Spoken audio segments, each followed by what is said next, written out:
Italy isn't just a nation, it's a living, breathing museum of human history. From the grandeur of the Roman Empire to the artistic explosion of the Renaissance, Italy has been at the forefront of monumental shifts in culture, politics, thought, and shaping the world as we know it.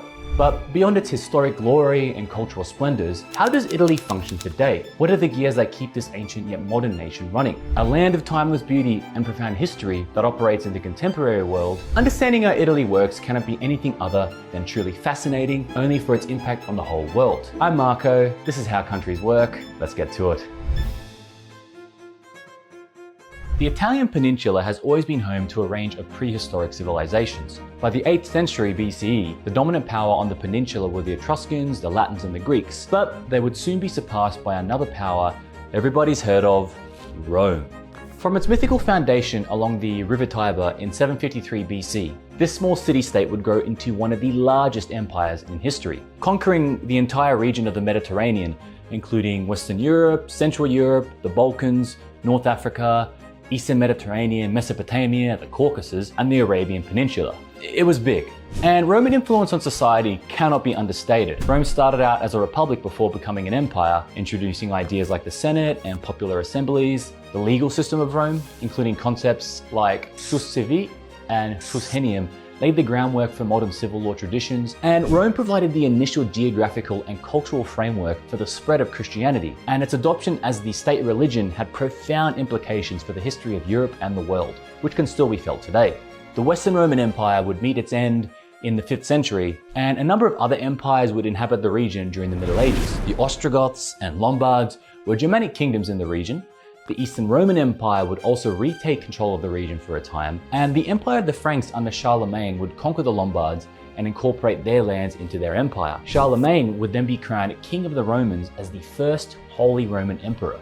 After the Carolingian period in the Empire of the Franks, Italy became a patchwork of city-states, maritime republics, and small kingdoms. Cities like Venice, Genoa, Pisa, Florence, and Milan evolved into powerful individual city-states. The Papal States, centered around Rome and governed by the papacy, also emerged as a significant power during this period. All this would open the door for the Renaissance, a philosophical, cultural, artistic, political, and economic movement which began in Italy during the 14th century and spread throughout Europe over the next few centuries. It marked the transition from the Middle Ages to the modern age and is renowned for its profound influence on art, science, philosophy, religion, and other areas of society. These developments in human thought would also spark movements such as the Protestant Reformation and the French Revolution. From the late 15th century onwards, much of Italy fell under the sway of large foreign powers, mainly Spain, Austria, and France. Italy would essentially be the plaything and battleground for these great power games. This foreign rule, especially in the 18th and early 19th centuries,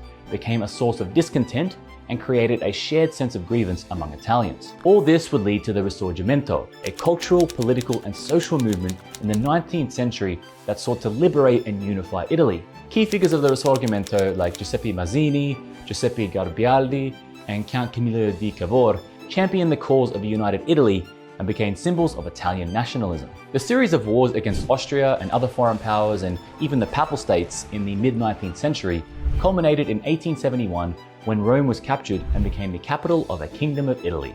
During the 20th century, Italy was on the side of the Allies in the First World War, making territorial gains. Post-World War I, Italy faced economic difficulties and political unrest. Taking advantage of the instability, Benito Mussolini and his fascist party marched on Rome in 1922, leading to Mussolini's appointment as prime minister. Over the next 20 years, he dominated Italy and transformed the kingdom into a totalitarian fascist state. Italy allied with Germany and was defeated in World War II. After Mussolini's death at the end of World War II, in 1946, following World War II, Italians voted in a referendum to decide between keeping the monarchy or establishing a republic. The republic was favored, leading to the establishment of the entity as we know it today, the Republic of Italy.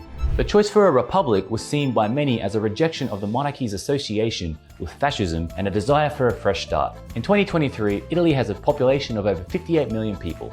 Today, Italy is a unitary parliamentary republic. The constitution, drafted in 1947 after the referendum to remove the monarchy, is the supreme law of the country and outlines the structure, functions, and principles of the government of Italy. Considering the strong regional identities that exist in Italy, I was quite surprised to learn that it is a unitary state, which means that ultimate authority derives from the national government. But it is a bit more complicated than that. Italy is still split into 20 different regions, with each region having their own elected parliaments and governments, which handle more local issues. Also interestingly, the regional governments have directly elected presidents that exercise executive authority. So while Italy has a parliamentary system on the national level, it has a presidential system on the regional level.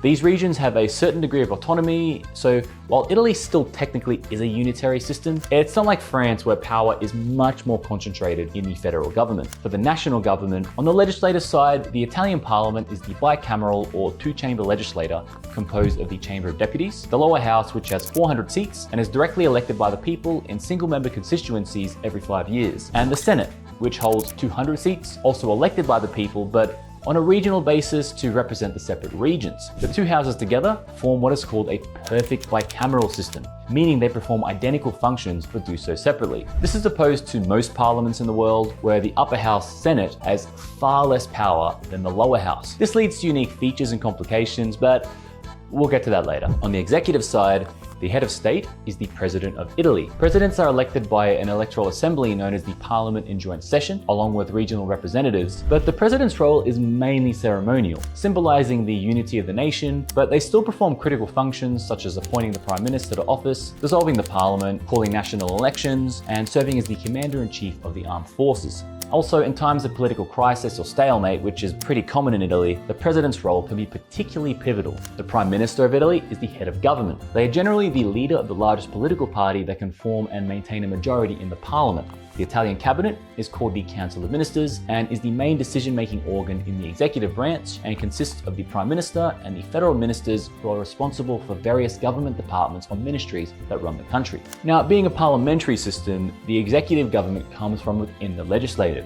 However, as a result of the perfect bicameral system that is pretty unique to Italy, the executive needs to win and maintain a majority in both houses of parliament. This is a unique feature of the Italian parliamentary system, reflecting its own political traditions and historical developments. Parliament can express a motion of no confidence at any point, which compels the President of the Council of Ministers and their cabinet to resign. The President of the Republic has the authority to dissolve one or both houses, and new elections are held if a new Prime Minister fails to obtain the support of both houses. As you can imagine, this perfect bicameralism can make things much more complicated, as the government needs to maintain a majority in both houses as opposed to just one, and is a contributing factor to the historical instability of Italian governments. In addition, Italy also uses proportional representation as a system of voting, which also makes things more complicated. All these factors contribute to a system that does have more checks and balances, but also facilitates instability.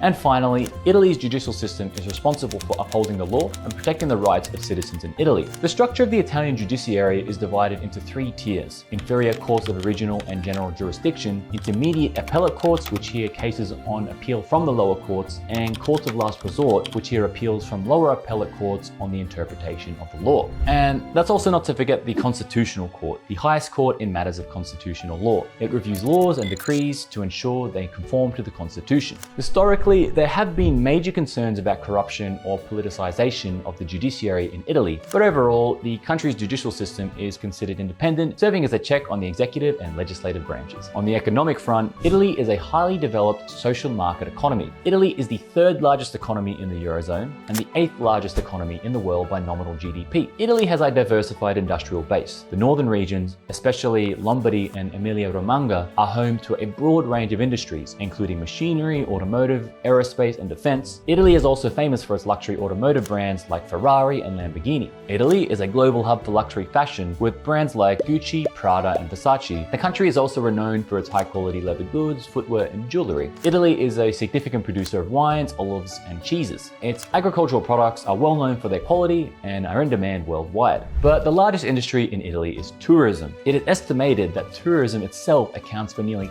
12% of Italy's GDP. The country has 51 UNESCO World Heritage Sites and draws visitors from all over the world. The northern part of Italy is primarily industrialized and comprises a network of private companies. As of 2022, Italy's GDP is 2.01 trillion USD, and its GDP per capita is over 34,000 USD. So while it may fall behind European powerhouses, Germany and France, and several Nordic countries, it still falls within mid-range for Europe, and compared to other regions of the world, its citizens enjoy a very high standard of living. For thousands of years, Italy has dominated culture from the Roman Empire to the Renaissance to the modern day. Although it has faced many political challenges, the country's influence on broader society cannot be overstated. And that's that. I hope you enjoyed the history and the current state of Italian politics. If you liked the video, hit the like button. And if you'd like to learn more about how other countries work, subscribe to my channel for more content in the future. Thanks, and we will catch you next time.